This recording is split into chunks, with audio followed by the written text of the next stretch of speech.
Hello everyone, welcome back to Chic Sims.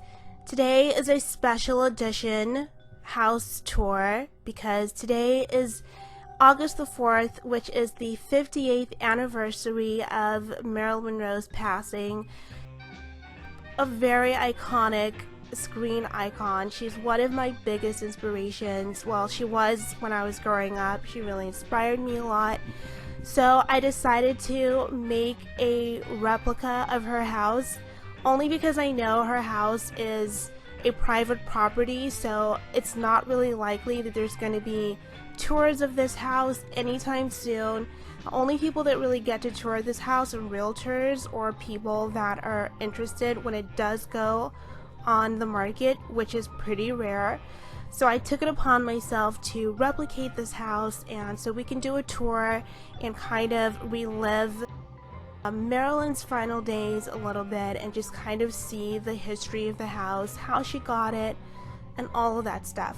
The main thing I want to focus on though is what the house was like when Marilyn lived here, how she acquired the house, and all of that. So that starts in 1962.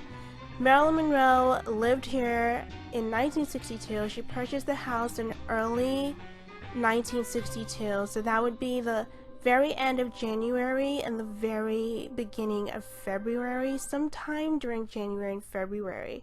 So she had just moved back to LA because Marilyn had just gotten a divorce. She was married to the playwright Arthur Miller. She moved to New York to be with him, but they got divorced after 4 years, and she moved back to LA and she was looking for a permanent home to live. So this would have been the first house Marilyn ever bought on her own. So when she first moved back, she was looking for a place, but she moved back to her old address at Doheny Drive. So her address at Doheny is actually the address that she had before. So she had lived at that address twice in her lifetime. And she was looking for a home, so her psychiatrist, Dr. Greenson, had a home close to Brentwood. He lived in Santa Monica, I think it was. And she wanted a home that resembled his home, a home that felt relaxing and safe. So Marilyn was recommended a companion by Dr. Greenson, and her name was Eunice Murray. So this Eunice Murray knew that Marilyn was looking for a home, so she helped Marilyn find this home. So when Marilyn took a look at the home, she was in love with it. She loved the simplicity of it. She loved the fact that it had Spanish, a very Spanish feel to it. And she also loved the fact that it was surrounded by really high walls and it was really secluded, because that way she felt more secure. So after purchasing the home, Marilyn flew to Mexico. She flew to Mexico so she could buy some furniture and order custom-made items for the home. But when she came back, she had a bad surprise. She found out that somebody had published her Doheny address in a newspaper. So of course she was worried about her safety. So she decided to move into this house before it was even ready. But before she did move in here, she did ask Joe DiMaggio, her ex-husband, to come along with her to see what he thought of the house, to see, I guess she just wanted a second opinion. And he approved of the house, so she moved in. So what we're looking at on the, with the door on the left side of the screen would have been the guest house. At the time, as you can see, the guest house was completely detached from the main house, and currently it's been reattached. It's not reattached, but it's now part of the main house, and we'll take a look at that later. But when Marilyn lived here, because the house wasn't ready and she moved in so hastily, this guest house had to be turned into a makeshift kitchen. So what we're looking at now is what it looks like now. It's an idea of what the house looks like now. This area is now part of the kitchen, and the main house is now connected to the guest house through the kitchen. We'll take a look at that later as we tour the house more. So Eunice Murray ended up moving in with Marilyn as her companion. She was basically sent by Marilyn's doctor, Dr. Greenson, to basically keep an eye on Marilyn and report back to him what was going on. So as you can see, the courtyard at this point was pretty barren. That's because there was a lot of work going on here at the time Marilyn moved here. She was looking for, she wanted to retile this whole patio. But of course, while they were working on it, they discovered there was like original Spanish tile there, which she loved. She did have a gardener, but of course, the property was still pretty new. I mean, she only lived there for a few months. She died in August. She moved in February, so of course, there was still a lot of work going on. So it did look more barren at the time. But Marilyn was absolutely in love with the simplicity of this house. She loved the Spanish tile. She wanted it to be authentic, and which is why, again, she did go to Mexico and order all those pieces that she wanted to furnish her house. So a little fact about this house: when Marilyn passed away, there was a bidding war for this house. So many people wanted to buy it, but a family bought it. A couple, a Betty and Gilbert Nunez, bought this house with Marilyn's furniture, and Mr. Nunez actually died in this house afterwards. So what we're looking at now is where the infamous tile is, right in front of Marilyn's front door. It is written in Latin, and it says, I think it's Cursum Proficio, which means my journey ends here, which is pretty sad and ironic at the same time because this is where Marilyn's life ended. So this is an example of the kind of tiles that she liked in her home. Well, this would have been her living room. This is just a comparison shot. This is a picture of her real living room, what her real fireplace looked like. Marilyn lived a much more simple life off screen than she did on screen. Of course, on television she was still glamorous. She had this persona that was larger than life, but in real life Marilyn was actually more, she lived a more simple life. She appreciated the simple things in life. She liked to read books.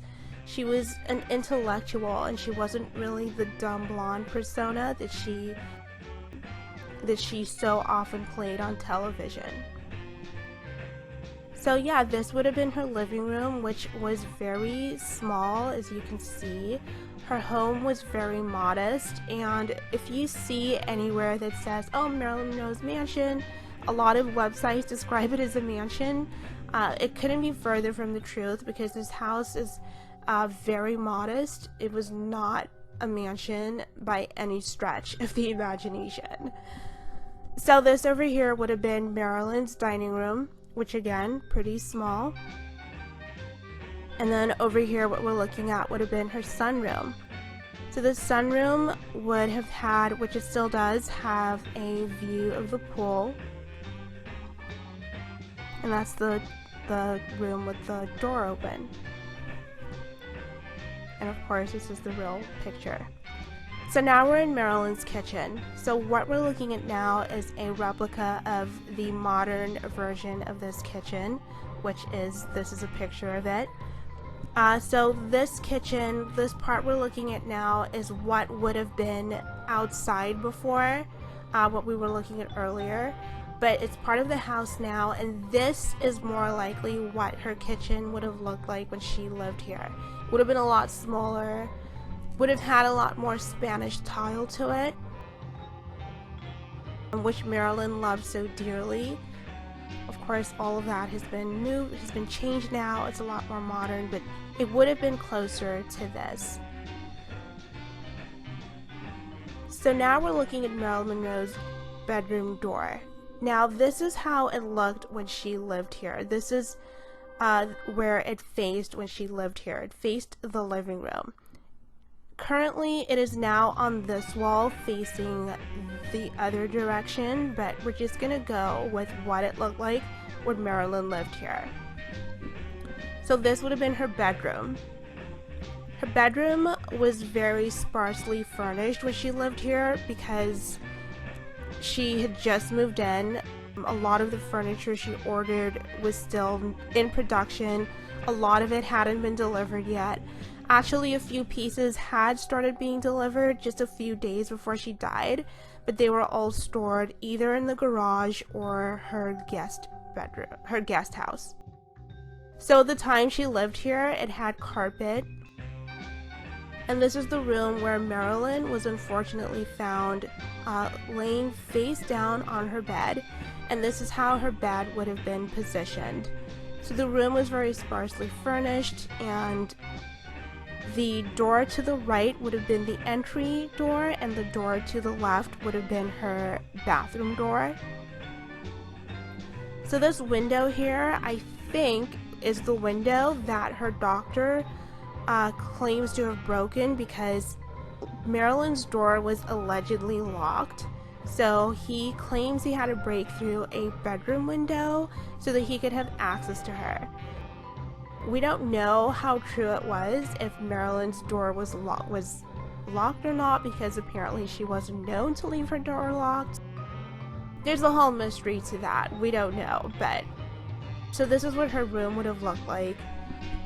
This is the closest I could get to her fireplace because she had a very unique fireplace. So this is the actual bedroom.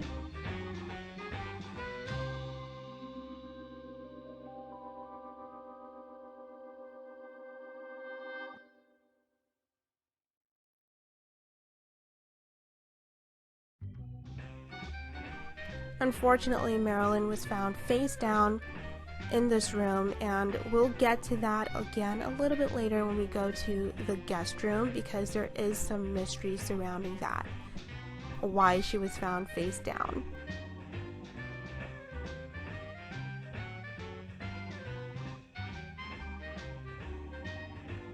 So now we're going to go into Marilyn's bathroom. So this bathroom here is facing the courtyard. This is set up in the way that it would have been set up when Marilyn lived here. So this is her actual bathroom as it looked when she owned the property. Of course, again, you can see very colorful, very Spanish tile once more. It was a very simple, small bathroom. It's since been renovated, it's been remodeled. It doesn't look like this anymore, but that's as close to how it was set up when she lived there. So now we're entering the guest bedroom. So this bedroom here is the bedroom that a lot of people speculate that this is possibly the room that Marilyn actually died in. We don't know that for sure. All we do know is that she did sometimes sleep in this room. So what I was talking about earlier about the mystery surrounding why she was found face down is because her autopsy report kind of indicates that she possibly died laying face up. But when she was found, she was face down. So there is some conspiracy that she possibly died in this room and was moved to her room later, and because people believe that it was staged. I'm not going to get into that. There's a lot of theories surrounding that, and you guys can do that in your own time. Today we're just going to take a tour of the house. So this guest bedroom has an adjacent bathroom. It's a lot smaller than the other one. This bathroom would have again also been very much in a Spanish tile, and because this house was built in 1929, so it definitely had a lot of those older touches to it. So this is the third bedroom. Now this bedroom was occupied by Eunice Murray. She's the only person who was home allegedly when Marilyn died. However, she was a really unreliable witness. She claims to just not remember a lot of things, and a lot of the time her story changed. But this was her bedroom. So, this is the outside. This is the backyard. This is what it would have looked like at the time that Marilyn lived here. It has since been extended. There's a studio that has been added to the left side. So it looks a little bit different now, but this is what it would have looked like when she lived here. So this is what it looks like now, at least during the last photos that were publicly released of the house. That's what it looks like. So I hope you guys enjoyed this tour. I tried not to get into all the conspiracy theories about it because there's just so many. I just wanted to show you guys a glimpse of Marilyn's life, what it looked like when she lived here. This was her little piece of heaven. She considered this a fortress for her safety. Unfortunately, you know, it didn't end up being that way. Some people think this house is haunted. I don't know that. Anna Nicole Smith once rented it and she thought it was haunted. We don't know that for sure. But we can only hope that Marilyn rests in peace.